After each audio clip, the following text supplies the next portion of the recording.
अस्सलाम वालेकुम dear student. Channel math physics simple के साथ मैं हूं अब्दुल लतीफ़ और जो आपको मैं वेलकम करता हूं इलेक्ट्रिसिटी मैग्नेटिज्म सीरीज़ के लेक्चर नंबर 4 में। आज के इस लेक्चर में हम पढ़ेंगे electric flux due to enclose charge. अब हम एक चार्ज तस्लीम कर लेते हैं। यहाँ पर एक चार्ज है जिसके सराउंड में एक क्लोज्ड एरिया है, स्फेरिकल एरिया है बेसिकली। ये जो शेप है ये स्फेरिकल शेप मान लें, 3D शेप मान लें, ठीक है। तो हम इस चार्ज की वजह से जो स्फेरिकल एरिया पे जो है, जो जिसके अंदर ये चार्ज कैद है, उस पे इस चार्ज की वजह से इस एरिया पे जो इलेक्ट्रिक फ्लक्स जनरेट होगा, हम आज वो कैलकुलेट करेंगे और उसके लिए एक इक्वेशन बनाएंगे।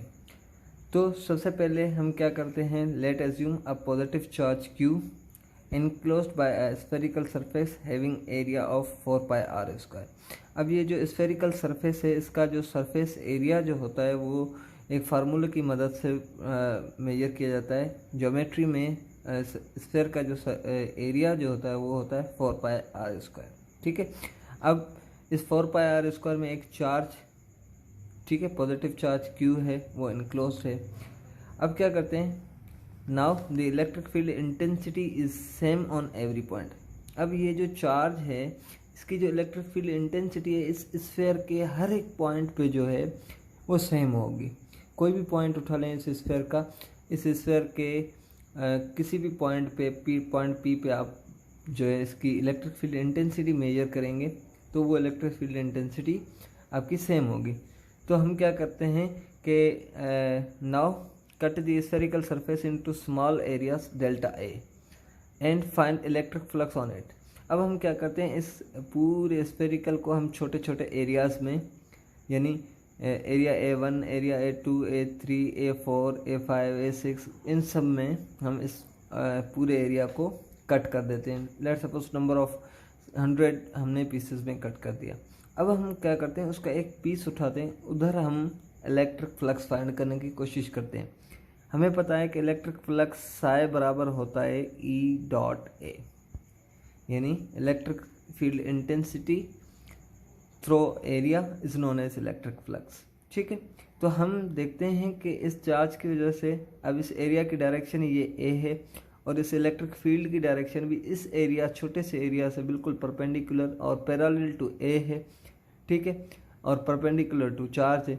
तो अब यहाँ पर देखें, ये एरिया और इलेक्ट्रिक फील्ड दोनों पैरेलल हैं, दोनों की डायरेक्शन सेम है।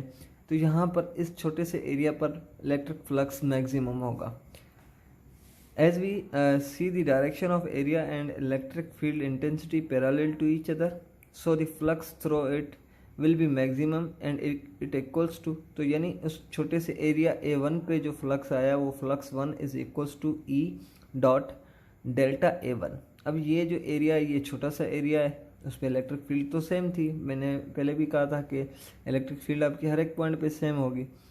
तो इसी तरह अगर हम एरिया 2 पे लेंगे, एरिया 3 पे लेंगे, तो भी इसी तरह जो है आपके इलेक्ट्रिक फ्लक्स एरिया 2 पे भी जो होगा वो E डॉट डेल्टा A2 होगा। तो इसी तरह जो है फ्लक्स जो है आपका डेल्टा N तक, मतलब एरिया N तक आपका जो है छोटे छोटे एरियाज पे इलेक्ट्रिक फ्लक्स की वैल्यू सेम रहेगी। In fact, electric flux will be same on each smaller area delta A। अब हर एक स्मॉलर एरिया पे जो इलेक्ट्रिक फ्लक्स होगा वो सेम होगा। तो हम क्या करेंगे, टोटल फ्लक्स फाइंड करने के लिए फ्लक्स वन फ्लक्स कौन सा था, जो छोटे से एरिया A1 पे था, फ्लक्स 2 जो छोटे से एरिया A2 पे था, फ्लक्स 3 जो एरिया A3 पे था।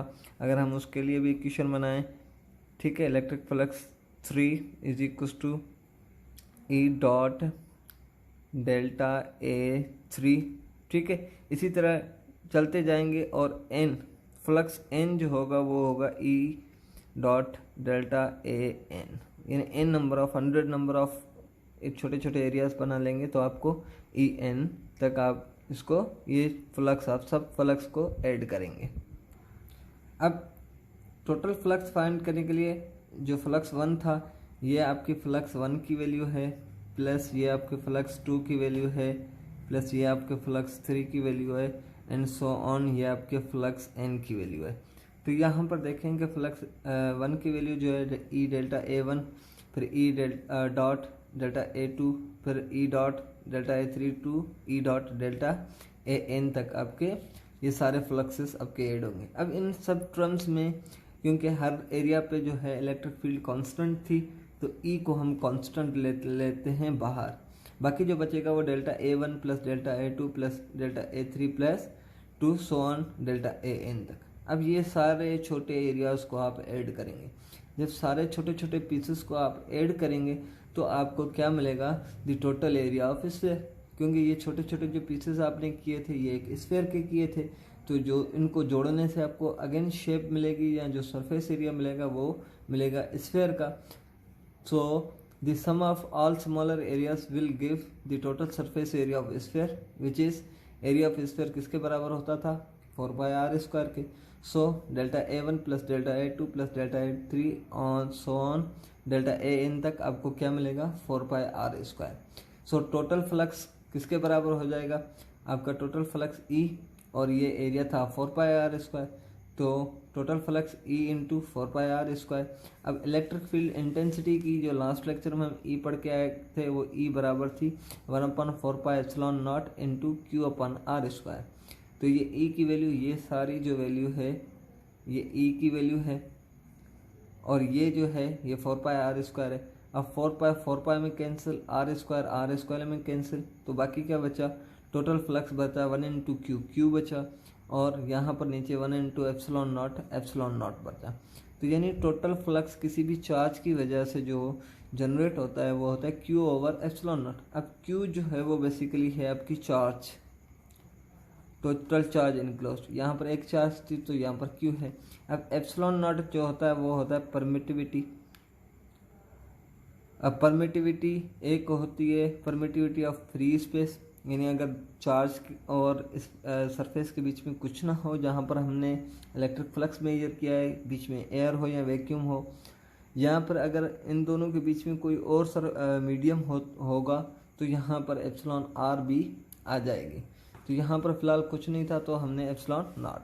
अब इस पूरी इक्वेशन से हमें दो बातें पता चलती हैं। पहली बात क्या पता चलती है कि flux from charge enclosed only depends upon magnitude of charge in the medium. यानी जो फ्लक्स जनरेट होता है किसी भी चार्ज की वजह से ये दो चीज़ों पे डिपेंड करता है। एक तो डिपेंड करता है कि चार्ज पे, दूसरा जो वो डिपेंड करता है वो करता है आपके मीडियम पे। अगर मीडियम आपका एयर है या वैक्यूम है तो ε0 की वैल्यू, और दूसरा आपका मैग्नीट्यूड ऑफ चार्ज, यहाँ पर जो भी चार्ज होगी 1 कूलम 2 कूलम 3 कूलम, तो इस हिसाब से यहाँ पर आपकी। दूसरी बात कि flux from charge enclosed does not depend upon the geometry of surface on which charge is enclosed and the does not depend upon the shape of surface.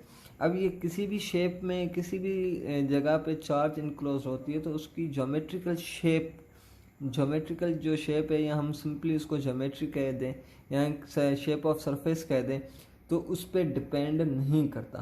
फिर वो रेक्टेंगुलर हो, सर्कुलर हो, स्क्वायर हो या इरेगुलर कोई भी shape हो, तो उस पर ये है जो है टोटल फ्लक्स जो है वो डिपेंड नहीं करता। वो डिपेंड करता है सिर्फ चार्ज पे और परमिटिविटी पे। तो अक्सर स्टूडेंट कंफ्यूज हो जाते हैं कि स्फीयर की वजह से चार्जेस जो हैं वो इतना फ्लक्स जनरेट कर रही हैं, तो शायद रेक्टेंगुलर की वजह से अगर हम सरफेस एरिया रेक्टेंगुलर रखते हैं तो इलेक्ट्रिक फ्लक्स जो है चेंज हो सकता है, या हम उसको इरेगुलर रख दें तो इलेक्ट्रिक फ्लक्स चेंज हो सकता है। तो ऐसी कोई बात नहीं है।